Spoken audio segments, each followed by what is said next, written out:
देखो शिखरे आपण को स्वागत। आज मु आपण नहीं आसी देश विदेशर 30 टी मुख्य खबर। आपण को अनुरोध भिडटी को शेष जाए निश्चित देखिए। भिडटी भल लगिले या लाइक करेंगे, आपण सांग मानक सहित शेयर करेंगे, आउ एमिती डेली न्यूज अपडेट पाइबापी मोर यह चैनल को सब्सक्राइब करेंगे। नंबर 1 11 केवी विद्युतार संस्पर्श में आसला यात्रीवाही बस, 14 मृत। गंजाम जिला गोड़ंतरा थाना अंतर्गत मेड्राजपुर ग्राम निकट में रविवार मध्याह्न एक यात्रीवाही बस 11 केवी विद्युतार संस्पर्श आसी दुर्घटना घटी। एथिरे 9 यात्री घटनास्थल में मृत्यु घटी बेले प्राय 30 रु ऊर्ध्व गुरुतर होती। स्थानीय लोक, पुलिस और अग्निशम कर्मचारी गुरुतर को उद्धार कर ब्रह्मपुर बड़ मेडिकल में भर्ती करछंती। तेबे चिकित्साधीन अवस्था 5 गुरुतर मृत्यु घटी जमापड़ी। एक निर्बंध कार्यक्रम में जोग देवाकू डंकलपाड़ू ग्राम लोके उक्त बस जोगे चिक्रोड़ा अभिमुखे जाउथिबा बेले ए दुर्घटना घटी। नंबर 2 बस दुर्घटना रे दुख प्रकाश कले मुख्यमंत्री। मृतकों परिवार को 2 लाख टंका सहायता।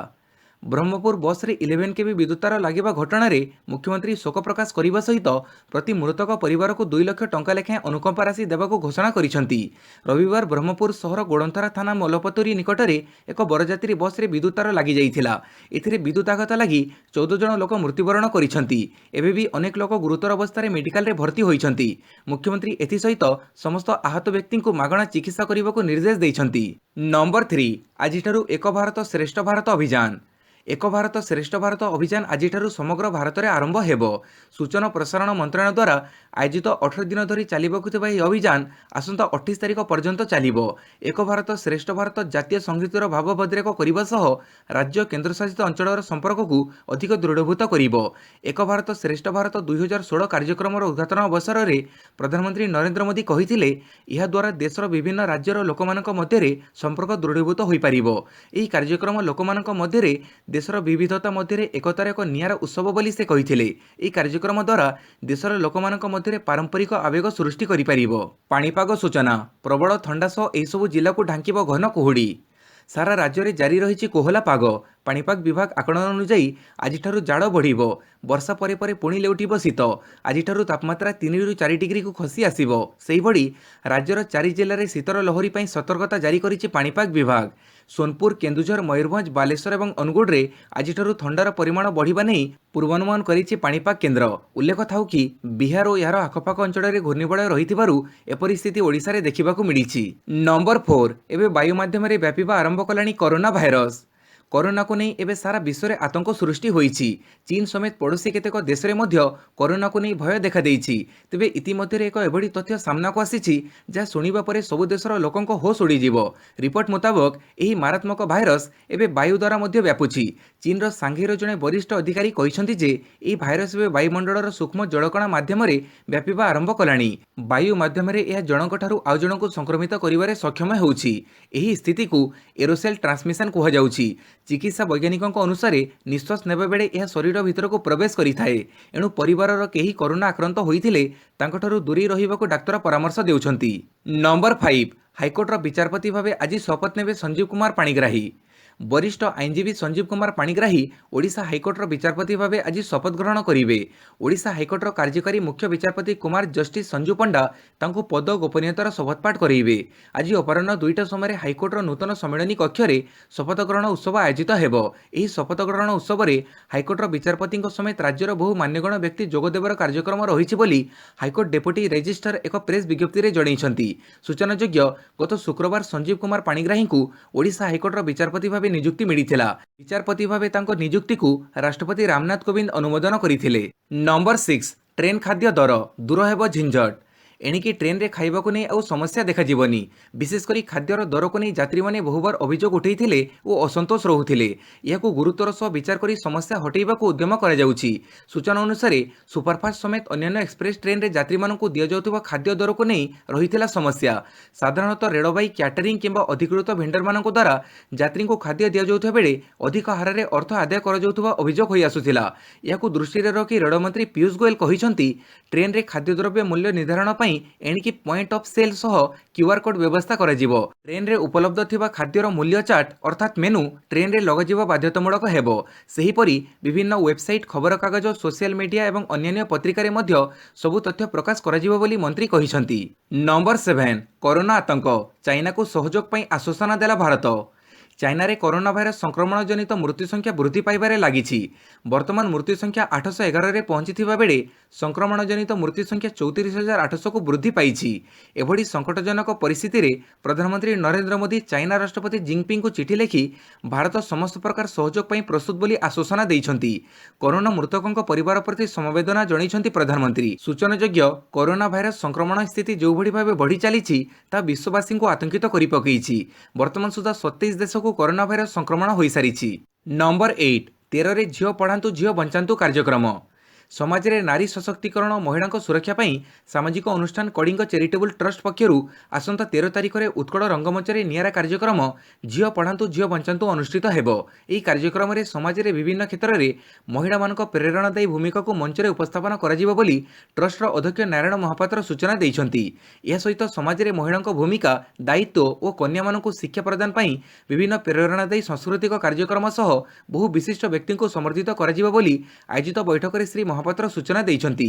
ବୈଠକରେ ଅନ୍ୟମାନଙ୍କ ମଧ୍ୟରେ ଟ୍ରଷ୍ଟର ସଦସ୍ୟ ପ୍ରଦୀପ ସାମନ୍ତରାୟ, ବିରଞ୍ଚି ରାଉତ, ଉମାନାଥ ମିଶ୍ର, ଅନ୍ତର୍ଯ୍ୟାମୀ ସ୍ୱାଇଁ, ମନୋଜ ରାଉଡ଼ ପ୍ରମୁଖ ଉପସ୍ଥିତ ଥିଲେ। ନମ୍ବର 9, ଏଣିକି ଟୋଲଗେଟ୍ର ଯବାନଙ୍କୁ ସାଲ୍ୟୁଟ୍ ମାରିବେ ଟୋଲ୍ କର୍ମଚାରୀ। ଦେଶର ସୁରକ୍ଷା ପାଇଁ ସଦାସର୍ବଦା ନିଜ ଜୀବନ ଦେବାକୁ ପ୍ରସ୍ତୁତ ରହିଥିବା ଭାରତୀୟ ଯବାନଙ୍କୁ ଏବେ ସମ୍ମାନ ଜଣାଇବା ପାଇଁ ନୂଆ ପ୍ରୋଟୋକଲ ଜାରି କରିଛି କେନ୍ଦ୍ର ସରକାରଙ୍କ ଦ୍ୱାରା ପରିଚାଳିତ NHAI ଅର୍ଥାତ୍ national highway authority of India ବା ଜାତୀୟ ରାଜପଥ ପ୍ରାଧିକରଣ। NHAI ଦ୍ୱାରା ଦେଶର ସମସ୍ତ ଟୋଲ୍ ପ୍ଲାଜା ମୁଖ୍ୟଙ୍କ ନିକଟକୁ ଏକ ପତ୍ର ଲେଖାଯାଇ ସାର୍କୁଲାର ଜାରି କରାଯାଇଛି। ପତ୍ରରେ ଲେଖାଯାଇଛି, ଟୋଲ୍ ପ୍ଲାଜା ଦେଇ ଅତିକ୍ରମ କରୁଥିବା ଦେଶର ସମସ୍ତ ଯବାନ ତଥା ଅଧିକାରୀଙ୍କୁ ସାଲ୍ୟୁଟ୍ ମରାଯାଇ ସମ୍ମାନ ପ୍ରଦର୍ଶନ କରାଯିବ। କେବଳ ପତ୍ରରେ ଏହି ପ୍ରୋଟୋକଲ ସୀମିତ ରହିନାହିଁ, ତୁରନ୍ତ ଏହାକୁ କାର୍ଯ୍ୟକାରୀ କରିବା ପାଇଁ ନିର୍ଦ୍ଦେଶ ମଧ୍ୟ ଦିଆଯାଇଛି। ବର୍ତ୍ତମାନ ପର୍ଯ୍ୟନ୍ତ ଭାରତରେ ଏଭଳି ବ୍ୟବସ୍ଥା ନଥିଲା। ନମ୍ବର 10, ଏପ୍ରିଲ 8ରେ ପାରାଦୀପରେ ସୈନ୍ୟବାହିନୀ ନିଯୁକ୍ତି ରାଲି। ଏପ୍ରିଲ 8 ତାରିଖରୁ 15 ତାରିଖ ଯାଏଁ ପାରାଦୀପର ଗୋପବନ୍ଧୁ ଷ୍ଟାଡିୟମରେ ଅନୁଷ୍ଠିତ ହେବାକୁ ଯାଉଛି ସୈନ୍ୟବାହିନୀ ନିଯୁକ୍ତି ରାଲି। ଇଚ୍ଛୁକ ପ୍ରାର୍ଥୀମାନେ ଆଜିଠୁ ମାର୍ଚ୍ଚ 23 ତାରିଖ ଯାଏଁ କରିପାରିବେ ଆବେଦନ। ପଞ୍ଜୀକରଣ କରିଥିବା ପ୍ରାର୍ଥୀମାନେ ହିଁ ରାଲିରେ ଯୋଗ ଦେଇପାରିବେ। ଏହି ନିଯୁକ୍ତି ରାଲିରେ ଓଡ଼ିଶା ଉପକୂଳର 10ଟି ଜିଲ୍ଲା ପୁରୀ, ଭଦ୍ରକ, କଟକ, ଖୋର୍ଦ୍ଧା, ବାଲେଶ୍ୱର, ମୟୂରଭଞ୍ଜ, ଯାଜପୁର, ଜଗତସିଂହପୁର, କେନ୍ଦ୍ରାପଡ଼ା ଏବଂ ନୟାଗଡ଼ ଜିଲ୍ଲାର ପ୍ରାର୍ଥୀମାନେ ଅଂଶଗ୍ରହଣ କରିପାରିବେ। ପଦବୀ: soldier general duty, soldier technical, soldier technical aviation ammunition examination, soldier technical nursing assistant veterinary, soldier tradesman. ଇଚ୍ଛୁକ ପ୍ରାର୍ଥୀ ଭାରତୀୟ ସୈନ୍ୟବାହିନୀର ୱେବସାଇଟ୍ www.joinindianarmy.nic.in ରେ ନାମ ପଞ୍ଜୀକରଣ କରିପାରିବେ। ଆବେଦନ ସମ୍ପୂର୍ଣ୍ଣ ରୂପେ ମାଗଣା। ନମ୍ବର 11, 18 ଜିଲ୍ଲାରେ ସ୍ୱୟଂକ୍ରିୟ ହେବ ଡ୍ରାଇଭିଂ ଟ୍ରାକ୍। ରାଜ୍ୟରେ ଡ୍ରାଇଭିଂ ଲାଇସେନ୍ସ ପ୍ରଦାନ ପୂର୍ବରୁ ଆବେଦନକାରୀମାନଙ୍କର ଗାଡ଼ି ଚାଳନା ଦକ୍ଷତା ଟେଷ୍ଟ ବାଧ୍ୟତାମୂଳକ କରାଯାଇଥିବା ବେଳେ ସଡ଼କରେ ଟ୍ରାଫିକ୍ ନିୟମ ଏବଂ ବିଭିନ୍ନ ଟ୍ରାଫିକ୍ ସମ୍ପର୍କିତ ଚିହ୍ନ ଉପରେ କେତେ ଜ୍ଞାନ ଅଛି ତାହା ଟେଷ୍ଟ କରାଯାଇଥାଏ। ମାତ୍ର ଏହି ଲାଇସେନ୍ସ ପ୍ରଦାନ ପୂର୍ବରୁ ଯେଉଁ ଟେଷ୍ଟ ହେଉଛି ସେଥିରେ ଅଧିକ ସ୍ୱଚ୍ଛତା ଆଣିବାକୁ ରାଜ୍ୟ ପରିବହନ ବିଭାଗ ପକ୍ଷରୁ ଆଉ ଏକ ଅଭିନବ ବ୍ୟବସ୍ଥା କରିବାକୁ ନିଷ୍ପତ୍ତି ହୋଇଛି। ଆବେଦନକାରୀମାନେ ପ୍ରକୃତରେ ଲାଇସେନ୍ସ ପାଇବା ଯୋଗ୍ୟ କି ନୁହେଁ ତାହା ଏବେ କମ୍ପ୍ୟୁଟର ମାଧ୍ୟମରେ ନିର୍ଦ୍ଧାରଣ କରାଯିବ। ସେଥିପାଇଁ ରାଜ୍ୟର 18ଟି ଜିଲ୍ଲାରେ ପାଇଲଟ ପ୍ରକଳ୍ପ ଭାବେ ଆରମ୍ଭ ହେବାକୁ ଯାଉଛି ଏହି ଅଭିନବ ଯୋଜନା। ସମ୍ପୃକ୍ତ 18ଟି ଜିଲ୍ଲାରେ ସ୍ୱୟଂକ୍ରିୟ ହେବ ଡ୍ରାଇଭିଂ ଟେଷ୍ଟିଂ ଟ୍ରାକ୍। ଚାଳକ ସେହି ଟ୍ରାକ୍ରେ ଗାଡ଼ି ଚଳାଇବା ସହ ବିଭିନ୍ନ ସିଗ୍ନାଲ ଏବଂ ଆଇକ୍ୟୁର ଟେଷ୍ଟ ମଧ୍ୟ ଦେବ। ଫଳରେ ଚାଳକ ଟେଷ୍ଟରେ ପାସ୍ ହୋଇଛି କି ଫେଲ୍ ହୋଇଛି ତାହା ସେହି ଗ୍ରାଉଣ୍ଡରେ ଲଗାଯାଇଥିବା କମ୍ପ୍ୟୁଟର ନିର୍ଦ୍ଧାରଣ କରିବ। ନମ୍ବର 12, ଭାରତୀୟ ଲୋକଙ୍କ ଡେବିଟ୍ ଓ କ୍ରେଡିଟ୍ କାର୍ଡ ଅସୁରକ୍ଷିତ, ବିକ୍ରି ହେଉଛି ତଥ୍ୟ। ପୁଣି ଭାରତରେ ବ୍ୟବହାର କରାଯାଉଥିବା ଲକ୍ଷ ଲକ୍ଷ ଡେବିଟ୍ ଓ କ୍ରେଡିଟ୍ କାର୍ଡକୁ ନେଇ ସଙ୍କଟ ଦେଖାଦେଇଛି। 4 ଲକ୍ଷରୁ ଉର୍ଦ୍ଧ୍ୱ ଲୋକଙ୍କ ଡେବିଟ୍ ଓ କ୍ରେଡିଟ୍ କାର୍ଡର ସୂଚନା ଡାର୍କ ନେଟୱାର୍କରେ ବିକ୍ରି ହୋଇଥିବା ଜଣାପଡ଼ିଛି। ଏହି ସୂଚନା ସିଙ୍ଗାପୁରର ଏକ ସାଇବର ସିକ୍ୟୁରିଟି କମ୍ପାନୀ ଗ୍ରୁପ୍ ଆଇବି ଦେଇଥିବା ଜଣାପଡ଼ିଛି। ଗ୍ରୁପ୍ ଆଇବି ଏକ ରିପୋର୍ଟରେ 4,61,976 ଜଣଙ୍କର ଡେବିଟ୍ ଓ କ୍ରେଡିଟ୍ କାର୍ଡର ସୂଚନା ଡାର୍କ ୱେବ୍ରେ ବିକ୍ରି ହୋଇଥିବା ତଥ୍ୟ ପ୍ରଦାନ କରିଛି। କାର୍ଡ ନମ୍ବର ସହିତ CVV ନମ୍ବର ମଧ୍ୟ ଦିଆଯାଇଛି। ଏହି ହ୍ୟାକିଂରୁ ବଞ୍ଚିବା ପାଇଁ ଉପାୟ: ଏହି ହ୍ୟାକିଂରୁ ବଞ୍ଚିବା ପାଇଁ ପ୍ରଥମେ ସପିଂ ୱେବସାଇଟ୍ର ପେମେଣ୍ଟ ୱାଲେଟ୍ରେ ଲିଙ୍କ୍ ଥିବା କାର୍ଡଟିକୁ କାଟିବାକୁ ପଡ଼ିବ। ଏହାପରେ କାର୍ଡରେ ଦେଇଥିବା ପିନ୍କୁ ଚେଞ୍ଜ କରନ୍ତୁ। ମେଲ୍ ବା ମେସେଜରେ ଆସୁଥିବା କୌଣସି ଲିଙ୍କକୁ କ୍ଲିକ୍ କରନ୍ତୁ ନାହିଁ। କୌଣସି ନ ଜାଣିଥିବା ୱେବସାଇଟ୍ରେ ଯାଇ କିଛି କିଣନ୍ତୁ ନାହିଁ। ଏହା ସହିତ କାର୍ଡଟି ଲିଙ୍କ୍ ଥିବା ଜମା ଖାତାରେ ବେଶୀ ଟଙ୍କା ରଖନ୍ତୁ ନାହିଁ। ନମ୍ବର 13, ସ୍ପାର୍ସକୁ ଟପିଲା କରୋନା, ମୃତ୍ୟୁ ସଂଖ୍ୟା 811 ଛୁଇଁଲା। ଚାଇନାର କରୋନା ମହାମାରୀ ଯୋଗୁଁ ହାହାକାର ସୃଷ୍ଟି ହୋଇଛି। ଦେଶର 30ଟିରୁ ଅଧିକ ସହରରେ ସନ୍ଦିଗ୍ଧ ଥିବା ସରକାରଙ୍କ ପକ୍ଷରୁ କୁହାଯାଇଛି। ଇତିମଧ୍ୟରେ ଚାଇନାରେ କରୋନା ସଂକ୍ରମିତଙ୍କ ମୃତ୍ୟୁ ସଂଖ୍ୟା 811ରେ ପହଞ୍ଚିଛି। 2002-2003ର ସ୍ପାର୍ସ ଯୋଗୁଁ ହୋଇଥିବା ମୃତ୍ୟୁ ସଂଖ୍ୟାକୁ ଏହା ଟପି ଯାଇଛି। ସ୍ପାର୍ସ ଯୋଗୁଁ ଏଠାରେ 774 ଜଣଙ୍କର ମୃତ୍ୟୁ ଘଟିଥିଲା। ସେହିପରି 8,098 ଜଣ ସ୍ପାର୍ସ ଦ୍ୱାରା ସଂକ୍ରମିତ ହୋଇଥିଲେ। ତେବେ ଏବେ କରୋନା ମୃତ୍ୟୁ ସଂଖ୍ୟା ସ୍ପାର୍ସର ରେକର୍ଡ ଭାଙ୍ଗିଛି। ଦେଶରେ କରୋନା ସଂକ୍ରମିତଙ୍କ ସଂଖ୍ୟା 37,138 98 ପହଞ୍ଚିଛି। ସେହିପରି ସନ୍ଦିଗ୍ଧଙ୍କ ସଂଖ୍ୟା 28,942 ପହଞ୍ଚିଛି।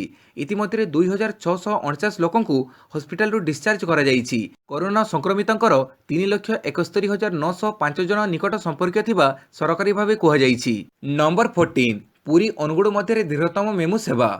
ଅନୁଗୁଳ ଏବଂ ପୁରୀ ମଧ୍ୟରେ ଚଳାଚଳ କରୁଥିବା ପୁରୀ ଅନୁଗୁଳ ପୁରୀ ମେମୁ ଟ୍ରେନ୍ରେ ଅତିରିକ୍ତ 4 ବଗି ସଂଯୋଗ କରିବାକୁ ସ୍ଥିର କରାଯାଇଛି। ଯାତ୍ରୀଙ୍କ ଚାହିଦାକୁ ଧ୍ୟାନରେ ରଖି ଏଭଳି ପଦକ୍ଷେପ ଗ୍ରହଣ କରାଯାଇଛି। ଏହା ପୁରୀଠାରୁ ଚଳିତ ମାସ 11ରୁ ଏବଂ ଅନୁଗୁଳଠାରୁ 12 ତାରିଖରେ ଗଡ଼ିବ। ଏହାର ପୂର୍ବ ଗଠନ 12 କୋଚ୍ ବଦଳରେ 16ଟି କୋଚ୍ରେ ଚଳାଚଳ କରିବାକୁ ନିଷ୍ପତ୍ତି ହୋଇଛି। ଏହା ଓଡ଼ିଶାର ଦୀର୍ଘତମ ମେମୁ ବୋଲି ଜଣାପଡ଼ିଛି। ସେହିଭଳି ଚଳିତ ମାସ 12 ତାରିଖଠାରୁ ଭୁବନେଶ୍ୱର ଏବଂ କେନ୍ଦୁଝରଗଡ଼ ମଧ୍ୟରେ କେନ୍ଦୁଝରଗଡ଼ ଭୁବନେଶ୍ୱର କେନ୍ଦୁଝରଗଡ଼ ପାସେଞ୍ଜର ଟ୍ରେନ୍ ବଦଳରେ ମେମୁ ଟ୍ରେନ୍ ଚଳାଚଳ କରିବାକୁ ନିଷ୍ପତ୍ତି ହୋଇଛି। ଏହି ମାର୍ଗରେ ମେମୁ ଟ୍ରେନ୍ ଚଳାଚଳ କରିବା ପରେ ପୂର୍ବରୁ ଚଳାଚଳ କରୁଥିବା ପାସେଞ୍ଜର ଟ୍ରେନ୍କୁ ଅପସାରିତ କରାଯିବ। ନମ୍ବର 15 ଓପିଏସ୍ସି ଓଡ଼ିଶାରେ 606 ଅଧ୍ୟାପକ ପଦବୀ ପୂରଣ ପାଇଁ ଜାରି କଲା ବିଜ୍ଞପ୍ତି।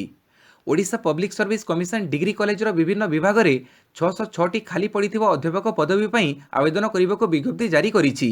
ଅନଲାଇନ୍ ମାଧ୍ୟମରେ ଏହି ଆବେଦନ କରିବାକୁ ଓପିଏସ୍ସି କହିଛି। ଏହା Odisha education service group A ଅଧୀନରେ ରହିଛି। ଏଥିପାଇଁ ଆବେଦନ କରିବା ପ୍ରକ୍ରିୟା କାଲିଠାରୁ ଆରମ୍ଭ ହୋଇଥିବା ବେଳେ ଏହା ମାର୍ଚ୍ଚ 2 ତାରିଖ ଯାଏଁ ଚାଲିବ। ତେବେ ମାର୍ଚ୍ଚ 6 ତାରିଖ ଆବେଦନ ଅର୍ଥ ପୈଠର ଶେଷ ଦିନ ରହିଛି। ଶିକ୍ଷାଗତ ଯୋଗ୍ୟତା ସ୍ନାତକୋତ୍ତରରେ ଅତିକମ୍ରେ 55% ରଖିଥିବା ଆବଶ୍ୟକ। ଯେଉଁ ବିଷୟରେ ଆପଣ ଆବେଦନ କରିଥିବେ। ଯୁକ୍ତ 3ରେ ଅତିକମ୍ରେ ଦ୍ୱିତୀୟ ଶ୍ରେଣୀରେ ପାସ୍ କରିଥିବା ଆବଶ୍ୟକ। ପ୍ରାର୍ଥୀ ନିଟ୍ ଯୋଗ୍ୟତା ଅର୍ଜନ କରିଥିବା ଆବଶ୍ୟକ। ସମ୍ପୂର୍ଣ୍ଣ ଭେକେନ୍ସି ବିବରଣୀ ସ୍କ୍ରିନ୍ ଉପରେ ଦେଖିପାରିବେ। ନମ୍ବର 16 ଅଦିନିଆ ବର୍ଷା ମଣ୍ଡିରେ ଭିଜିଲା ଚାଷୀଙ୍କ ଧାନ। 3 ଦିନ ଧରି ଲଗାଣ ବର୍ଷା ଯୋଗୁଁ ଚିନ୍ତାରେ ଚାଷୀ। ଅଦିନିଆ ବର୍ଷା ଯୋଗୁଁ ଉଜୁଡ଼ିଲା ଫସଲ। ରାଜ୍ୟର ବରଗଡ଼ ସୁନ୍ଦରଗଡ଼ ଓ ସମ୍ବଲପୁର ଅଞ୍ଚଳରେ ବର୍ଷାରେ ଭିଜିଲା ଶହ ଶହ ବସ୍ତା ଧାନ। ଟୋକନ ଅବ୍ୟବସ୍ଥା ଯୋଗୁଁ ମଣ୍ଡିରୁ ଧାନ ଉଠି ପାରିନଥିଲା। ଫଳରେ ଧାନ ବସ୍ତା ବର୍ଷାରେ ଭିଜି ନଷ୍ଟ ହୋଇଯାଇଛି। ସୁନ୍ଦରଗଡ଼ ବଣାଇ ଅଞ୍ଚଳରେ ବିଭିନ୍ନ ମଣ୍ଡିରେ ଏହି ଅବ୍ୟବସ୍ଥା ଦେଖିବାକୁ ମିଳିଛି।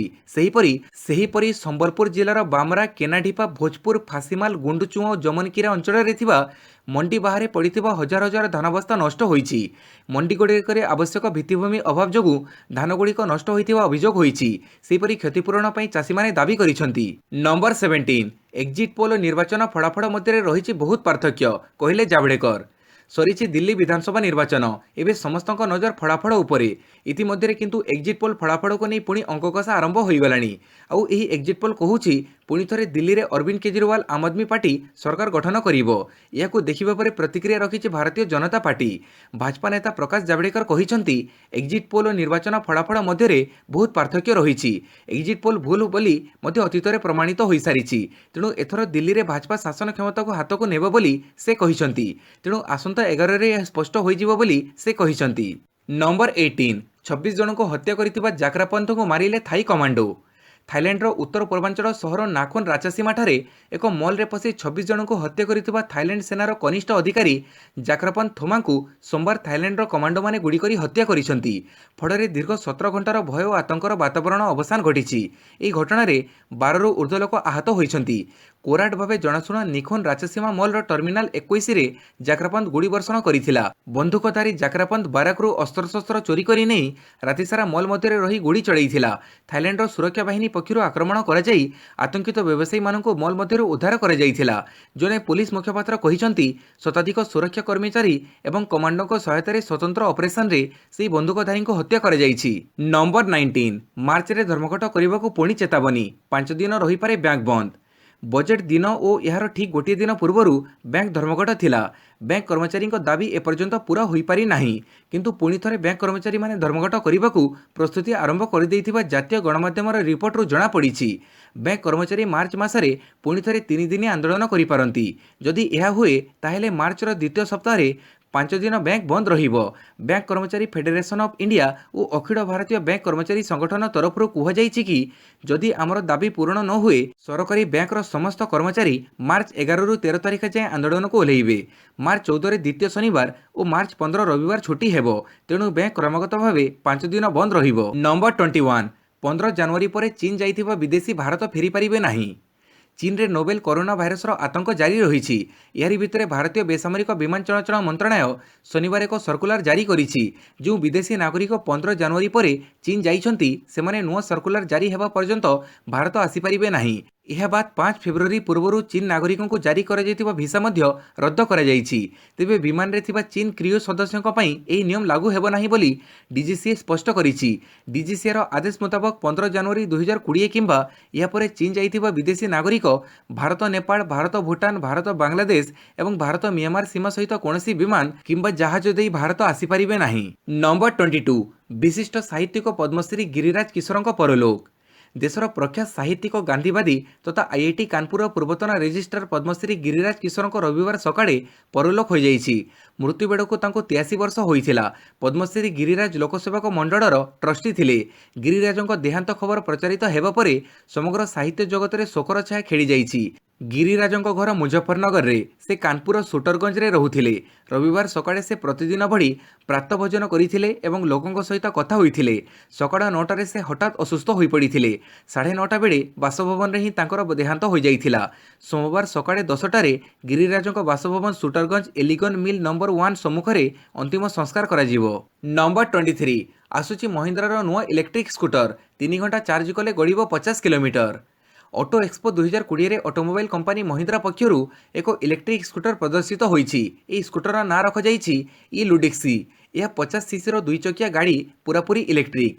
ମହିନ୍ଦ୍ରା ପକ୍ଷରୁ ଏହା ଭାରତରେ ତିଆରି କରାଯାଉଛି ଓ ଫ୍ରାନ୍ସ ମାର୍କେଟରେ କମ୍ପାନୀର ସବସିଡିଆରୀ ପିeugeot ଜରିଆରେ ବିକ୍ରି କରୁଛନ୍ତି। ଏବେ ଏହି ଗାଡ଼ିକୁ ଭାରତରେ ବି ବିକ୍ରି କରିବା ପ୍ରସ୍ତୁତି ଆରମ୍ଭ ହୋଇଛି। ଏହି ଇଲେକ୍ଟ୍ରିକ୍ ସ୍କୁଟରରେ 3 କିଲୋୱାଟ୍ ମଟର ଦିଆଯାଇଛି। ଏହି ମଟରକୁ ଏକ ଲିଥିୟମ୍ ଆୟନ ବ୍ୟାଟେରୀ ସହିତ ଯୋଡ଼ାଯାଇଛି। ଏହି ବ୍ୟାଟେରୀକୁ ବାହାର କରାଯାଇ ରିଚାର୍ଜ ମଧ୍ୟ କରାଯାଇପାରିବ। ସ୍କୁଟରକୁ ଫୁଲ୍ ଚାର୍ଜ କରିବା ପାଇଁ ପାଖାପାଖି 3 ଘଣ୍ଟା ସମୟ ଲାଗିବ। ଥରେ ଚାର୍ଜ ହେବା ପରେ ଗାଡ଼ିଟି 50 କିଲୋମିଟର ଚାଲିପାରିବ। ଗାଡ଼ିର ଟପ୍ ସ୍ପିଡ୍ 45 କିଲୋମିଟର ପ୍ରତି ଘଣ୍ଟା ରହିଛି। ବଡ଼ କଥା ହେଉଛି ଏହି ସ୍କୁଟରର ଓଜନ ମାତ୍ର 85 କିଲୋଗ୍ରାମ। ନମ୍ବର 24 ଆଦିବାସୀଙ୍କୁ ସାହା ହେଲେ ଇଞ୍ଜିନିୟର। 40 ଲକ୍ଷ ଟଙ୍କାର ଜମି କିଣି ଭୂମିହୀନଙ୍କୁ ବାଣ୍ଟିଲେ। ସମାଜରେ ଭୂମିହୀନଙ୍କୁ ଜମି ଦାନ କରି ଉଦାହରଣ ପାଲଟିଛନ୍ତି ଇଞ୍ଜିନିୟର ପ୍ରୀତିରଞ୍ଜନ ମହାରଣା। ପ୍ରୀତିରଞ୍ଜନଙ୍କ ଘର ଜଗତସିଂହପୁର ଜିଲ୍ଲା ଖୋରାସ ଅଞ୍ଚଳରେ। 25 ଆଦିବାସୀ ପରିବାରଙ୍କୁ ବାସଗୃହ ଯୋଗାଇ ଦେବା ପାଇଁ ସେ 40 ଲକ୍ଷ ଟଙ୍କାରେ 25 ଡେସିମିଲ୍ ଜମି କିଣିଛନ୍ତି। ପ୍ରୀତିରଞ୍ଜନ କଟକରେ ରୁହନ୍ତି। ନିଜ ବ୍ୟସ୍ତବହୁଳ ଜୀବନ ପାଇଁ ସେ ପ୍ରାୟ ସମୟ ଗାଁକୁ ଆସିପାରନ୍ତି ନାହିଁ। ତାଙ୍କ ବାପା ଖେରାସ ଅଞ୍ଚଳର ଜଣେ ଲୋକପ୍ରିୟ ଶିକ୍ଷକ। ବାପାଙ୍କ ଦେହାନ୍ତ ପରେ ମାଆକୁ ଦେଖା କରିବାକୁ ଗାଁକୁ ଆସିବା ବେଳେ ଏହି ଗରିବ ଆଦିବାସୀ ପରିବାରକୁ ଭେଟିଥିଲେ। ଏଠାରେ ରହୁଥିବା 25 ପରିବାର ଭୂମିହୀନ ଓ ସେମାନଙ୍କୁ ଘର କରିବା ପାଇଁ ସରକାର ଜମି ଦେଉନଥିବା ପ୍ରୀତିରଞ୍ଜନ ଜାଣିବାକୁ ପାଇଥିଲେ। ପରେ ସେ ସେମାନଙ୍କୁ ଜମି ଦେବା ପାଇଁ ପ୍ରତିଶ୍ରୁତି ଦେଇଥିଲେ। ବର୍ଷେ ପରେ ପାଟେଣି ଗାଁ ତ୍ରିନାଥ ମନ୍ଦିର ପାଖରେ 26 ଡେସିମିଲ୍ ଜମି କିଣିଥିଲେ ପ୍ରୀତିରଞ୍ଜନ। ଜମି କିଣିବା ପରେ ଆଦିବାସୀ ପରିବାର ନାଁରେ କବଲା କରିଥିଲେ। ନମ୍ବର 26 ଇତିହାସ ରଚିଲା ବାଂଲାଦେଶ। ବନିଲା 19 ବର୍ଷରୁ କମ୍ କ୍ରିକେଟ ବିଶ୍ୱ ଚାମ୍ପିୟନ। ଇତିହାସ ରଚିଲା ବାଂଲାଦେଶ ଯୁବ କ୍ରିକେଟ ଟିମ୍। ଦକ୍ଷିଣ ଆଫ୍ରିକାରେ ଚାଲିଥିବା ଆଇସିସି ଅଣ୍ଡର-19 ବିଶ୍ୱକପ୍ର ରବିବାର ଖେଳାଯାଇଥିବା ଫାଇନାଲରେ ବାଂଲାଦେଶ ଡିଫେଣ୍ଡିଂ ଚାମ୍ପିୟନ ଭାରତକୁ 3 ୱିକେଟରେ ହରାଇ ପ୍ରଥମ ଥର ଟାଇଟଲ ଜିତିବାର ସ୍ୱାଦ ଚାଖିଛି। ଅନ୍ୟପକ୍ଷରେ ଖରାପ ବ୍ୟାଟିଂ କାରଣରୁ ଭାରତ ଟାଇଟଲ ବଜାୟ ରଖିବାରେ ବିଫଳ ହୋଇଛି। ଫାଇନାଲ ମୁକାବିଲା ଆଶା ମୁତାବକ ସଂଘର୍ଷପୂର୍ଣ୍ଣ ହୋଇଥିଲା। ଯଶସ୍ୱୀ ଜୟସାଲଙ୍କ ଲଢ଼ୁଆ ଇନିଂସ ସତ୍ତ୍ୱେ ଭାରତୀୟ ଟିମ୍ ବାଂଲାଦେଶ ବୋଲରଙ୍କୁ ସାମ୍ନା କରିନପାରି 47.2 ଓଭରରେ 177 ରନ୍ କରି ଅଲ୍ ଆଉଟ୍ ହୋଇଥିଲା। 178 ରନ୍ର ବିଜୟ ଲକ୍ଷ୍ୟର ପିଛା କରୁଥିବା ବାଂଲାଦେଶ 41 ଓଭରରେ 7 ୱିକେଟ୍ ହରାଇ 163 ରନ୍ କରିଥିବା ବେଳେ ବର୍ଷା ଆରମ୍ଭ ହୋଇଥିଲା। ଏହାପରେ ଡିଏଲ୍ ଅନୁଯାୟୀ ବାଂଲାଦେଶ ଆଗରେ 46 ଓଭରରେ 170 ରନ୍ର ନୂଆ ଟାର୍ଗେଟ୍ ରଖାଯାଇଥିଲା। ବାଂଲାଦେଶ 42.1 ଓଭରରେ 7 ୱିକେଟ୍ ହରାଇ ଏହି ଲକ୍ଷ୍ୟକୁ ହାସଲ କରିବା ସହ ନୂଆ ବିଶ୍ୱ ଚାମ୍ପିୟନ ଆଖ୍ୟା ଅର୍ଜନ କରିଛି। Number 27 FIH hockey pro league. ବେଲଜିୟମଠାରୁ 3-2ରେ ହାରିଗଲା ଭାରତ। କଳିଙ୍ଗ ଷ୍ଟାଡିୟମରେ ଚାଲିଥିବା ଏଫ୍ଆଇଏଚ୍ ହକି ପ୍ରୋ ଲିଗ୍ 2020 ଦ୍ୱିତୀୟ ମ୍ୟାଚ୍ରେ ଜିତିଲା ବେଲଜିୟମ। ହାରିଲା ଭାରତ। ସଂଘର୍ଷପୂର୍ଣ୍ଣ ମ୍ୟାଚ୍ରେ ଭାରତକୁ 3-2 ଗୋଲରେ ହରାଇଛି ଭ୍ରମଣକାରୀ ଦଳ। ଖେଳ ଆରମ୍ଭର 3 ମିନିଟ୍ରେ ବେଲଜିୟମ ପ୍ରଥମ ଗୋଲ୍ ଦେଇ ମ୍ୟାଚ୍କୁ ନିଜ ଆୟତ୍ତକୁ ନେଇଥିଲା। ପ୍ରଥମ କ୍ୱାର୍ଟରରେ ଶେଷ 6 ସେକେଣ୍ଡରେ ଗୋଲ୍ ସୁଝିଥିଲା ଟିମ୍ ଇଣ୍ଡିଆ। ଦ୍ୱିତୀୟ କ୍ୱାର୍ଟରରେ ଦେଖିବାକୁ ମିଳିଥିଲା କଡ଼ା ମୁକାବିଲା। ତୃତୀୟ କ୍ୱାର୍ଟରରେ ପରସ୍ପର ଦେଇଥିଲେ ଗୋଟିଏ ଲେଖାଏଁ ଗୋଲ୍। ଶେଷ କ୍ୱାର୍ଟରରେ ଆଟାକିଂ ଖେଳି ଆଉ ଗୋଟିଏ ଗୋଲ୍ ଦେବା ସହ 3-2ରେ ମ୍ୟାଚ୍କୁ ଜିତି ନେଇଥିଲା ବେଲଜିୟମ। ଗତକାଲି ବେଲଜିୟମକୁ 2-1 ଗୋଲ୍ରେ ପରାସ୍ତ କରିଥିଲା ଭାରତ। ଆସନ୍ତା 21 ତାରିଖରେ ଅଷ୍ଟ୍ରେଲିଆ ସହ ଟିମ୍ ଇଣ୍ଡିଆର ମୁକାବିଲା। ନମ୍ବର 28 ତ୍ରିରାଷ୍ଟ୍ରୀୟ ମହିଳା ଟି20 ସିରିଜ୍। ଫାଇନାଲରେ ଭାରତ ଅଷ୍ଟ୍ରେଲିଆ। ଚଳିତ ତ୍ରିରାଷ୍ଟ୍ରୀୟ ସିରିଜର ଅନ୍ତିମ ଲିଗ୍ ମ୍ୟାଚ୍ରେ ଅଷ୍ଟ୍ରେଲିଆ 16 ରନ୍ରେ ଇଂଲଣ୍ଡକୁ ହରାଇ ଦେଇଛି। ଫଳରେ ଭାରତ ଫାଇନାଲରେ ପ୍ରବେଶ କରିଛି। ଟିମ୍ ଇଣ୍ଡିଆ 4 ମ୍ୟାଚ୍ରୁ 2 ଜିତିଥିବା ବେଳେ ସମାନ ସଂଖ୍ୟକ ମ୍ୟାଚ୍ରେ ପରାସ୍ତ ହୋଇଥିଲା। ସିରିଜର ଫାଇନାଲ ମ୍ୟାଚ୍ 12 ତାରିଖରେ ଜଙ୍କସନ ଓଭାଲଠାରେ ଖେଳାଯିବ। ସିରିଜର ଅନ୍ତିମ ମ୍ୟାଚ୍ରେ ଆମନ୍ତ୍ରଣ ପାଇଁ ପ୍ରଥମେ ବ୍ୟାଟିଂ କରିଥିବା ଅଷ୍ଟ୍ରେଲିଆ ଧାର୍ଯ୍ୟ 20 ଓଭରରେ 7 ୱିକେଟ୍ ହରାଇ 132 ରନ୍ କରିଥିଲା। ଜବାବରେ ଇଂଲଣ୍ଡ ଶେଷ ପର୍ଯ୍ୟନ୍ତ ଖେଳି 7 ୱିକେଟ୍ ହରାଇ 116 ରନ୍ କରିବାକୁ ସକ୍ଷମ ହୋଇଥିଲା। ବିଜୟୀ ଦଳ ଲାଗି ସଫଳ ବୋଲର ମଲିନେକ୍ସଙ୍କୁ ମ୍ୟାନ୍ ଅଫ୍ ଦି ମ୍ୟାଚ୍ ବିବେଚିତ କରାଯାଇଛି। ନମ୍ବର 29 ନେପାଳ ବ୍ୟାଟ୍ସମ୍ୟାନଙ୍କ ବିଶ୍ୱ ରେକର୍ଡ। ନେପାଳର ଯୁବ ବ୍ୟାଟ୍ସମ୍ୟାନ କୁଶାଲ ମଲ୍ଲା ସ୍ୱତନ୍ତ୍ର ବିଶ୍ୱ ରେକର୍ଡର ଅଧିକାରୀ ହୋଇଛନ୍ତି। ଅନ୍ତର୍ଜାତୀୟ କ୍ରିକେଟରେ ସର୍ବକନିଷ୍ଠ ବ୍ୟାଟ୍ସମ୍ୟାନ ଭାବେ ଅର୍ଦ୍ଧଶତକ ହାସଲ କରିଛନ୍ତି। ଆଇସିସି ପୁରୁଷ କ୍ରିକେଟ ବିଶ୍ୱକପ୍ ଲିଗ୍ର ଦ୍ୱିତୀୟ ପର୍ଯ୍ୟାୟରେ ଶନିବାର ଆମେରିକା ବିପକ୍ଷରେ ଖେଳାଯାଇଥିବା ଦ୍ୱିତୀୟ ଦିନିକିଆ ମ୍ୟାଚ୍ରେ କୁଶାଳ ପଦାର୍ପଣ କରିଛନ୍ତି। ସେ 15 ବର୍ଷ 340 ଦିନ ବୟସରେ ପ୍ରଥମ ଅନ୍ତର୍ଜାତୀୟ ଅର୍ଦ୍ଧଶତକ ହାସଲ କରିଛନ୍ତି। ସେ 51 ବଲର ସମ୍ମୁଖୀନ ହୋଇ 50 ରନ୍ କରିଥିଲେ। ତାଙ୍କ ଇନିଂସ ଯୋଗୁଁ ନେପାଳ 35 ରନ୍ରେ ୟୁଏସ୍ଏକୁ ହରାଇ ଦେଇଛି। ଏଥିପୂର୍ବରୁ ଅନ୍ତର୍ଜାତୀୟ କ୍ରିକେଟରେ ସର୍ବକନିଷ୍ଠ ବ୍ୟାଟ୍ସମ୍ୟାନ ଭାବେ ଅର୍ଦ୍ଧଶତକ ହାସଲ କରିବାର ରେକର୍ଡ ନେପାଳର ରୋହିତ ପୌଦେଲଙ୍କ ନାମରେ ଥିଲା। ସେ 16 ବର୍ଷ 146 ଦିନରେ 2019ରେ 55 ରନ୍ର ଇନିଂସ ଖେଳିଥିଲେ। ନମ୍ବର 30 ପ୍ରଥମ ଟେଷ୍ଟ ପରାଜୟ ଦ୍ୱାରରେ ବାଂଲାଦେଶ। ପାକିସ୍ତାନ ଓ ବାଂଲାଦେଶ ପ୍ରଥମ ଟେଷ୍ଟରେ ବାଂଲାଦେଶ ପରାଜୟ ନିକଟତର ହୋଇଛି। ବାଂଲାଦେଶର 233 ରନ୍ ଜବାବରେ ପାକିସ୍ତାନ ପ୍ରଥମ ଇନିଂସରେ 445 ରନ୍ କରି ମୋଟ 212 ରନ୍ର ଅଗ୍ରଣୀ ହାସଲ କରିଛି। ବାଂଲାଦେଶ ଦ୍ୱିତୀୟ ଇନିଂସରେ ମଧ୍ୟ ବ୍ୟାଟିଂ ବିପର୍ଯ୍ୟୟର ସମ୍ମୁଖୀନ ହୋଇଛି ଏବଂ ତୃତୀୟ ଦିବସର ଖେଳ ଶେଷ ସୁଦ୍ଧା 6 ୱିକେଟ୍ ହରାଇ 126 ରନ୍ କରିଛି। ବାଂଲାଦେଶ ଏବେ ବି 86 ରନ୍ ପଛୁଆ ଥିବାବେଳେ ହାତରେ ମାତ୍ର 4 ୱିକେଟ୍ ବାକି ରହିଛି। ଷ୍ଟମ୍ପ ଅପସାରଣ ବେଳକୁ କ୍ୟାପ୍ଟେନ୍ ମନିଉଲ ହକ୍ 37 ଓ ଲିଟନ ଦାସ କୌଣସି ରନ୍ ନକରି ଅପରାଜିତ ରହିଛନ୍ତି।